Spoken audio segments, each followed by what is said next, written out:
दोस्तों, हम सभी को पता है कृष्ण का जन्म कैसे हुआ, लेकिन क्या आप जानते हैं कि भगवान कृष्ण की मृत्यु कैसे हुई थी?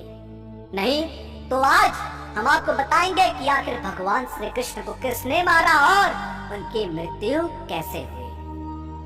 18 दिन चले महाभारत के युद्ध में खून खराबे के सिवाय कुछ हासिल नहीं हुआ। इस युद्ध में कौरवों के पूरे कुल का नाश हुआ, साथ ही पांचों पांडवों को छोड़कर पांडव कुल के बाकी सारे लोग मारे गए। लेकिन इस युद्ध के कारण युद्ध के बाद एक और वंश का खात्मा हो गया था, वो था श्री कृष्ण जी का यदुवंश।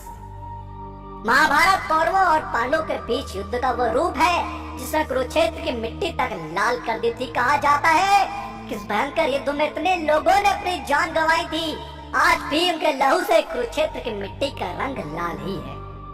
ईर्ष्या, लालच और घमंड, ये तीनों ही कारण चचेरे भाइयों के बीच संग्राम के कारण बने। एक तरफ 100 कौरव भाई और दूसरी तरफ 5 पांडव। कृष्ण से लेकर भीष्म पितामह, द्रोण, शिखंडी आदि सभी बड़े बड़े धुरंधरों ने इस युद्ध में भाग लिया।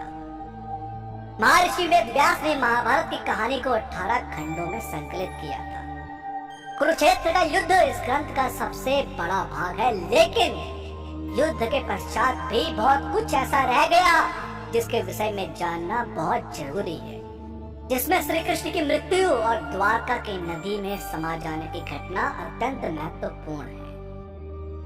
महाभारत के युद्ध के बाद जब दुर्योधन का अंत हो गया तो उसकी माता गांधारी बहुत दुखी हो गई थी। वो अपने बेटे के मृत शरीर पर शोक करने के लिए रणभूमि में गई थी। भगवान कृष्ण और पांडव भी उनके साथ गए थे। गांधारी अपने बेटों की मृत्यु से इतनी दुखी हुई कि उसने भगवान कृष्ण को 36 वर्षों के बाद मृत्यु का श्राप दे दिया। भगवान कृष्ण मुस्कुराए और स्वयं पर लगा अभिशाप स्वीकार कर लिया, और ठीक इसके 36 वर्षों के बाद उनका अंत एक शिकारी के हाथों हुआ। मौसल पर्व 18 पर्वों में से एक है जो 8 अध्यायों का संकलन है। इस पर्व में श्री कृष्ण के मानव रूप को छोड़ना और उनकी मृत्यु के पश्चात उनकी नगरी द्वारका के साथ घटी घटना का वर्णन है। आइए जानते हैं कि क्या छिपा है मौसल पर्व की कहानी के भीतर। यह घटना कुरुक्षेत्र के युद्ध के 35 साल बाद की है।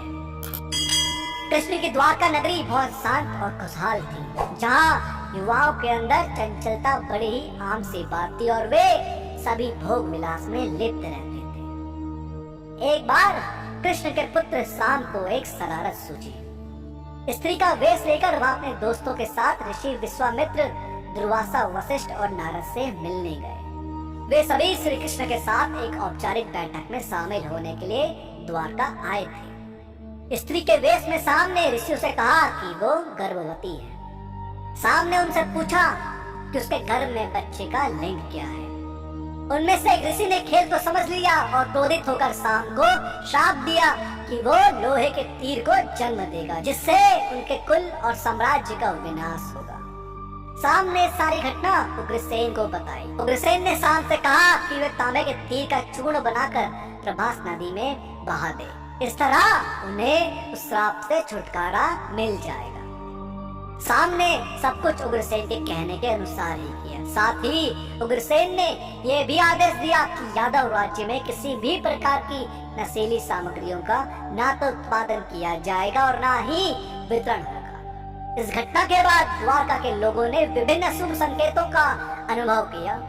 सुदर्शन चक्र, कृष्ण के शंख, उनके रथ और बलराम के ढाल का अदृश्य हो जाना, अपराधों और पापों में बढ़ोतरी होना, लाज, शर्म जैसी चीजों का समाप्त हो जाना, स्त्रियों द्वारा अपने पतियों और पुरुषों द्वारा अपनी पत्नियों के साथ विश्वासघात करना आदि चीजें सामान्य घटना हो गई।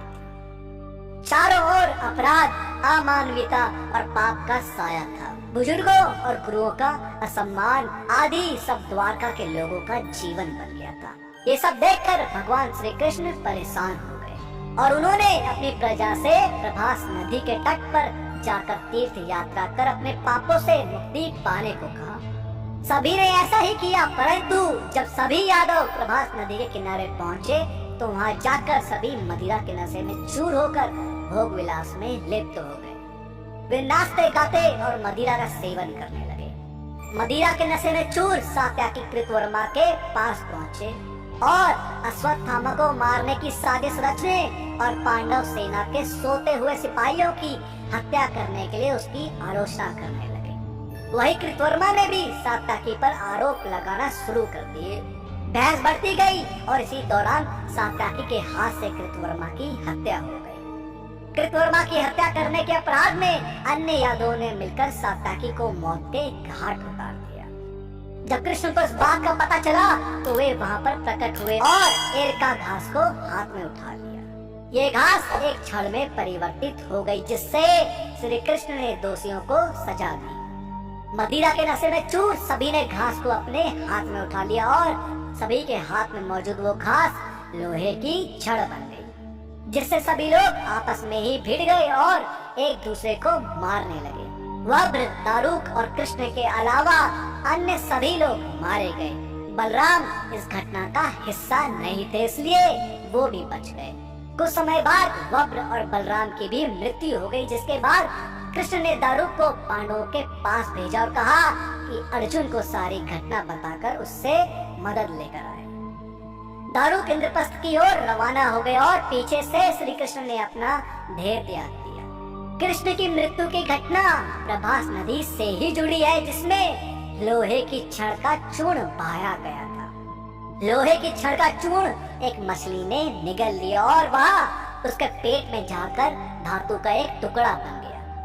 जिरु नामक शिकारी ने उस मछली को पकड़ा और उसके शरीर से निकले धातु के टुकड़े को नुकीला कर तीर का निर्माण किया। कृष्ण वन में बैठे ध्यान में लीन थे। जिरु को लगा वह कोई हिरण है। उसने कृष्ण पर तीर चला दिया, जिससे श्री कृष्ण की मृत्यु हुई।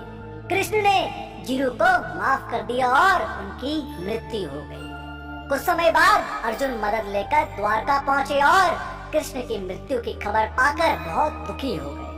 कृष्ण के जाने के बाद द्वारका में उनकी 16,000 रानियां, कुछ महिलाएं, वृद्ध और बालक ही शेष रह गए। वे सभी इंद्रप्रस्थ के लिए रवाना होने लगे। परंतु जैसे ही लोग द्वारका छोड़ने के लिए तैयार हुए, जल का स्तर बढ़ने लगा।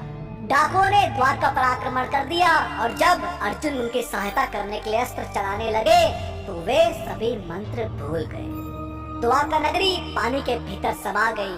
अर्जुन, श्री कृष्ण की कुछ रानियां और शेष प्रजा को लेकर इंद्रप्रस्थ आ गए और वापस आकर सारी घटना युधिष्ठिर को बताई।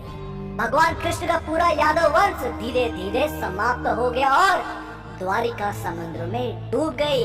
जहाँ वह कृष्ण की मृत्यु के बारे में क्या कहना है, हमें कमेंट के माध्यम से जरूर बताएं। और इस वीडियो का पार्ट 2 चाहिए हो तो कमेंट्स में पार्ट 2 जरूर लिखें। और साथ ही साथ अगर आपको हमारी आज की वीडियो पसंद आई हो तो टारगेट रखते हैं 5,000 लाइक। अब 5,000 लाइक इतने ज्यादा तो है नहीं, तो इस वीडियो को लाइक और शेयर करना ना भूलें। और जिन लोगों ने अभी तक हमारे चैनल को सब्सक्राइब नहीं किया, उनसे मेरी गुजारिश है कि हमसे जुड़े रहने के लिए और ऐसे ही और भी वीडियोस देखने के लिए हमारे चैनल को सब्सक्राइब